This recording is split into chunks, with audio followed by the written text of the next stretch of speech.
Sir कैसे मन में आया कि भारतीय जनता पार्टी को छोड़कर और आम आदमी पार्टी में जाने का आपने फैसला लिया? हम पार्टी को कहते रहे देखिए कि दिल्ली के चुनाव लड़ने के तरीके में और देश के चुनाव लड़ने के तरीके में फर्क है। तो आम आदमी पार्टी में आप आए हैं।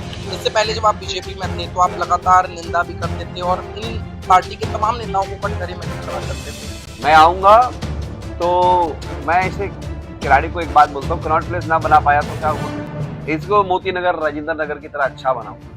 अच्छा, यहाँ पर आम आदमी पार्टी के नेता लगातार पूछ रहे हैं कि आपने तो बीजेपी छोड़ दी है, आपकी वाइफ बीजेपी में है या आम आदमी पार्टी में है, ये सवाल हमारी उठ वाइफ रहा से है। पूछो, वो उनकी विचारधारा। वैसे भी मेरी पत्नी ने पहले मेरे खिलाफ है चुनाव लड़ा था, पहले से नहीं मान रही है हमारे विचार को, और किसी की पत्नी किसी के विचार को मानती ही नहीं, ये मानती है कौन सा। और हम वैसे भी डरते हैं अपनी पत्नी से, बात नहीं करते हैं। कौन सा माइकल लाल है जो अपनी पत्नी से नहीं डरता है। द्वंद्व कहाँ तक पाला जाए और युद्ध कहाँ तक टाला जाए, हम भी तो राणा के वंशज हैं, फेंक जहां तक भाला जाए।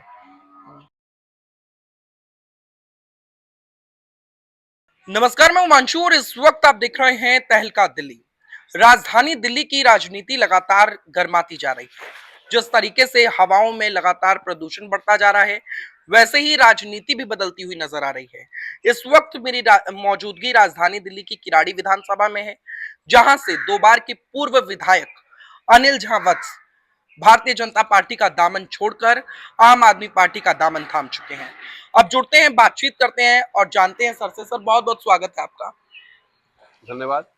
सर कैसे मन में आया कि भारतीय जनता पार्टी को छोड़कर और आम आदमी पार्टी में जाने का आपने फैसला लिया? मैंने कल भी कहा कि कई बार फैसले 32 वर्ष जब एक पार्टी या एक दल में रहते हैं तो बड़ा मुश्किल होता है कुछ फैसलों को करने के लिए। लेकिन परिस्थितियां ऐसी हैं दिल्ली की, और खासकर जहां किराड़ी विधानसभा है, यहाँ पर सैकड़ों हेक्टेयर जमीनें खाली पड़ी हैं। तो सारी जमीनें डीडीए के पास है। जी। यहाँ पर बहुत सारे पॉन्ड्स हैं, वो सारे के सारे डीडीए के पास हैं। जी। हम पार्टी को कहते रहे देखिए कि दिल्ली के चुनाव लड़ने के तरीके में और देश के चुनाव लड़ने के तरीके में फर्क है। और हमको जहाँ पर ये डीडीए की लैंड्स हैं, यहाँ पर कम्युनिटी सेंटर बन जाए, कुछ अच्छे स्कूल बन जाए, कुछ ड्रेनेज सिस्टम बन जाए, कुछ यूजीआर बन जाए, वो प्रायोरिटीज नहीं थी। अच्छा, उसके बाद हमें लगा कि जो दलित, महादलित, उत्तरांचल के लोग, पूर्वांचल के लोगों को सामाजिक न्याय में बराबर हिस्सेदारी मिलनी चाहिए।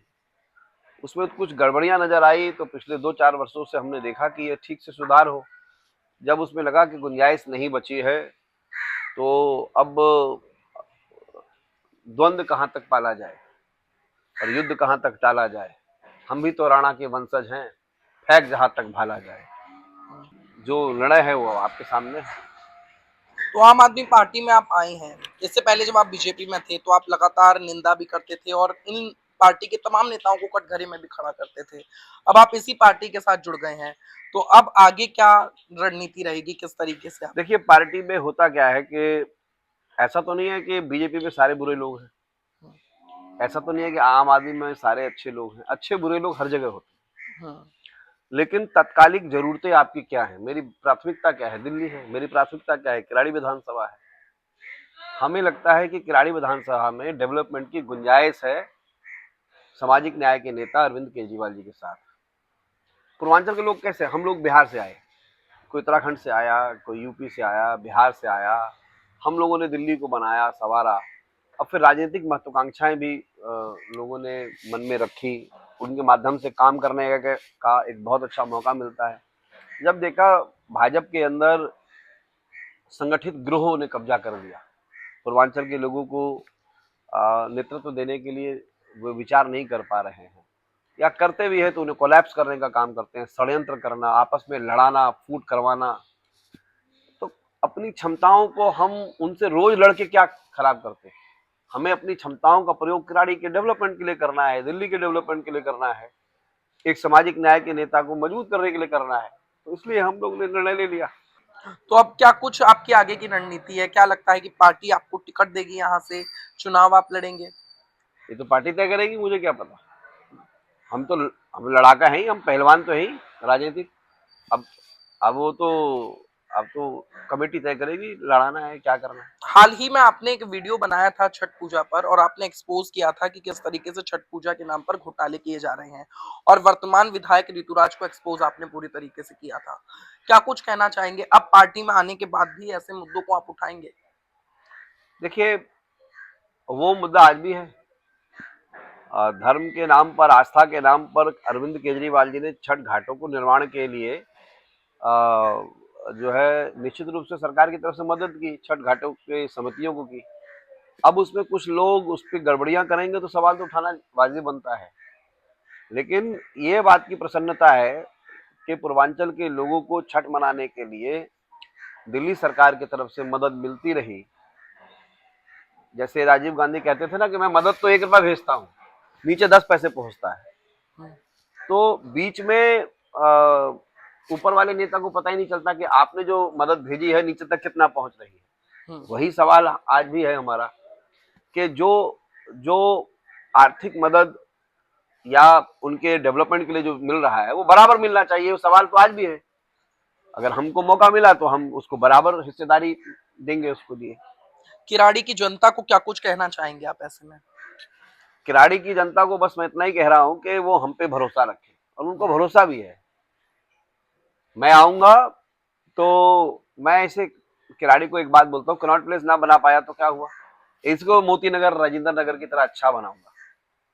इसको हम एक बेहतर कॉन्स्टिट्यूंसी में डेवलप कर देंगे। और मेरे लिए बहुत, देखिए एक्सपीरियंस है, एडमिनिस्ट्रेशन चलाने का थोड़ा सा अनुभव है मेरे पास। पहले भी रहा विधायक, उससे पहले दिल्ली यूनिवर्सिटी को हमने काम किया, वहां रन किया। मेरे साथ ब्यूरोक्रेसी की एक बड़ी लॉबी है। सबसे बड़ी बात है सामाजिक न्याय के नेता अरविंद केजरीवाल जी का साथ है, जो अनऑथराइज कॉलोनियों में काम करने के लिए जाने जाते हैं। अब देखिए आपने अपने बच्चे को कार खरीद के दे दी, आपने उसके रास्ते बना के दे दिए। अब वो चलाने वाला ही मूर्ख हो, उसको जाके टक्कर दीवार पे मार देगा तो करे होगा क्या। अगर मुझे जितना पैसा पिछले 10 वर्षों में मिला उतना पैसा अगर अगर ईश्वर ने मुझे मौका दिया सेवा करने का किराड़ी के लोगों को विधायक के रूप में, तो हम बेहतर तरीके से उसका उपयोग करेंगे और काम करेंगे। और मुझे लगता है किराड़ी आने वाले समय में बहुत सुंदर किराड़ी विधानसभा बनेगी। यहाँ पर चाहे हॉस्पिटल के मामले हो, एजुकेशन का मामला हो, यहाँ के गड्ढों को मुक्त करना हो, बहुत सारे हुए भी हैं। ऐसा तो नहीं है कि 10 साल में कुछ नहीं किया होगा। वर्तमान विधायक ने कुछ ना कुछ तो किया ही होगा। 10 साल कोई रहता है कुछ ना कुछ तो करता ही है। लेकिन सुधार की गुंजाइश हो सकती थी। एक बॉलर को 10 साल की प्रैक्टिस कराने के बाद अगर वो 140 वो सिर्फ 40 किलोमीटर प्रति घंटा की रफ्तार पे बॉलिंग फेंक रहा है तो अच्छा स्पिनर होना चाहिए। 160 पर फेंक रहा है तो अच्छा पेश करना चाहिए। तो हमको कैसी भी पिच मिलेगी, अगर मैं बॉलर हुआ तो मैं लगान फिल्म की तरह जो बॉलर था, चाहे हमारे हाथ लूला भी होगा, दिव्यांग भी होगा, तो भी हम ऐसी गुगली मारेंगे, सामने वाले को उड़ा देंगे। अच्छा, यहाँ पर आम आदमी पार्टी के नेता लगातार पूछ रहे हैं कि आपने तो बीजेपी छोड़ दी है, आपकी वाइफ बीजेपी में है या आम आदमी पार्टी में है? ये सवाल हमारी उठ वाइफ रहा से है। पूछो, हम अपनी वाइफ को कैसे जिम्मेदारी लेंगे, वो हमारी वाइफ से पूछिए, हमको क्या पता। पर एक ही घर में रहते हैं, अलग विचारधारा, दो अलग अलग पार्टियां। तो मतलब घर में जाएंगे तो क्या होगा, वो यूं कहेंगे कि आप भाजपा के हैं और आप कांग्रेस के हैं तो चाय खाना नहीं लीजिए। वो उनकी विचारधारा। वैसे भी मेरी पत्नी ने पहले मेरे खिलाफ है चुनाव लड़ा था, वो पहले से नहीं मान रही है हमारे विचार को। और किसी की पत्नी किसी के विचार को मानती ही नहीं है, तो मानती है कौन सा। और हम वैसे भी डरते हैं अपनी पत्नी से, हम बात नहीं कर रहे हैं। कौन सा माइकल लाल है जो अपनी पत्नी से नहीं डरता है, सब डरते हैं। किराड़ी की जनता के लिए क्या संदेश है इस वक्त, क्योंकि किराड़ी में बहुत सारी समस्या है। एक तरफ 500 करोड़ का सीवर प्रोजेक्ट बताया गया और अभी भी वो प्रोजेक्ट रुका हुआ है और लगातार समस्या किराड़ी में बनी हुई है। अगर आपको जनता मौका देती है, आप विधायक बनते हैं, तो क्या आप गारंटी देते हैं जनता को? क्या आपका मैनिफेस्टो रहेगा? क्या सबसे बड़ी बात रहेगी जो आप जनता के लिए कहेंगे? 180 दिन में सीवर चालू हो जाएगा। जी। मेरा नाम अनिल झा है, पॉइंट टू बी नोटेड। मैं कह रहा हूँ 180 दिन में सीवर चालू कर दूंगा। चालू कराने के तरीके हैं, कर देंगे उसे। अंत में जनता को क्या कहेंगे? मैं ये कहूँगा मुझे समर्थन देना, अगर मुझे पार्टी मौका देती है तो मैं अच्छा काम करके दूंगा, सुंदर खिलाड़ी बना के दूंगा, आने वाली पीढ़ियों के लिए एक बेहतर बुनियाद की नींव रखूंगा। ठीक है सर, बहुत बहुत धन्यवाद। अनिल झा वत्स जी हमारे साथ मौजूद थे। यूं तो किराड़ी की जनता इन्हें विकास पुरुष भी कहती है। अब देखना ये होगा कि आगे किराड़ी की राजनीति में क्या कुछ नया होता है। और फिलहाल के लिए इस वीडियो को आप शेयर करें, और आप लोगों की क्या राय है अपनी राय नीचे कमेंट सेक्शन में लिखकर जरूर बताएं। बहुत बहुत धन्यवाद।